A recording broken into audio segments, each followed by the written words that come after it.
الله أكبر الله أكبر الله أكبر لا إله إلا الله الله أكبر الله أكبر ولله الحمد. Assalamu alaikum warahmatullahi wabarakatuh. Tukiendelea kuwajuza kila hatua ya safari ya ibada tukufu ya hija, Jamal Islam TV inawaletea mfululizo wa matukio yanayojiri moja kwa moja kutoka Makkah al-Mukarrama. Tayari kiongozi wa msafara wa mahujaji kutoka Burundi, Sheikh Jamal Swaleh, ametembelea hema maalumu ambazo mahujaji wa Burundi watapumzika ndani ya Mina kuanzia siku ya Jumatano hadi tarehe 12 ya Dhulhijja. Baada ya Mina, Sheikh Jamal Swaleh aliandamana na uongozi wa Wizara ya Hija hadi katika eneo takatifu la Arafa, ambako alipokelewa rasmi katika hema ya Warundi. Tukio hili linaonesha jinsi maandalizi ya kiroho na kimazingira yanavyoendelea kwa ustadi na uangalifu mkubwa kwa ajili ya mahujaji wetu. Ikumbukwe kuwa hema hizi ni sehemu ya misafara inayosimamiwa kwa ukaribu na kiongozi wetu Sheikh Jamal Swaleh, ambaye anahakikisha huduma zote muhimu zinapatikana kwa wakati na kwa viwango vinavyostahili.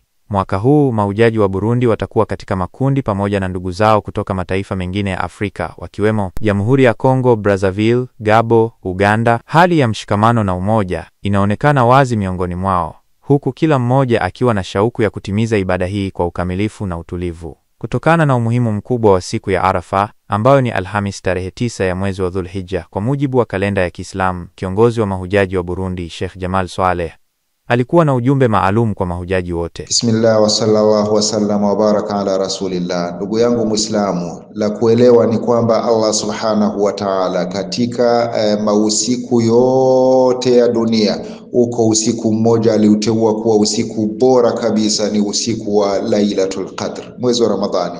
Katika michana yote duniani akachagua mchana mmoja bora kabisa, ni mchana wa siku ya Arafa. Allah, jaribu kuupa mchana huo haki yake. Tujaribu kujitupa kwa Allah subhanahu wa ta'ala. Kwa wale ambao hawamo ndani ya ibada ya haji, jaribu kuanza kuweka nia kuanzia sasa kuswaumu katika mchana huo wa siku ya Arafa. Kujitupa sana, kujibembeleza sana kwa Allah subhanahu wa ta'ala kwa dua tofauti. Jitahidi katika mchana huo kuingiza kisaikolojia kwa vitoto vyetu, vijukuu vyetu, tamaduni ya masiku yao matukufu, kujua kuwa hii ni siku ya Arafa. Insha Allah Mwenyezi Mungu atupokelee. Mtume sallallahu alaihi wasallam katika hadithi imepokelewa na Talha ibn Ubaidillah, mmoja kati ya masahaba 10 waliobashiriwa pepo, alisema Mtume sallallahu alaihi wasallam, dua iliyokuwa bora ni dua ya siku ya Arafa, na matamshi bora niliyoyatamka mimi wanabiyuna min qabli, na mitume wengine kabla yangu, katika mchana huu wa Arafa ulimi wetu ulikuwa ukisema la ilaha illa Allah wahdahu la sharika lahu lahul mulku wa lahul hamdu wa huwa ala kulli shay'in qadir. Hadithi imepokewa na Imamu Tirmidhi wa hasanahu al-Albani.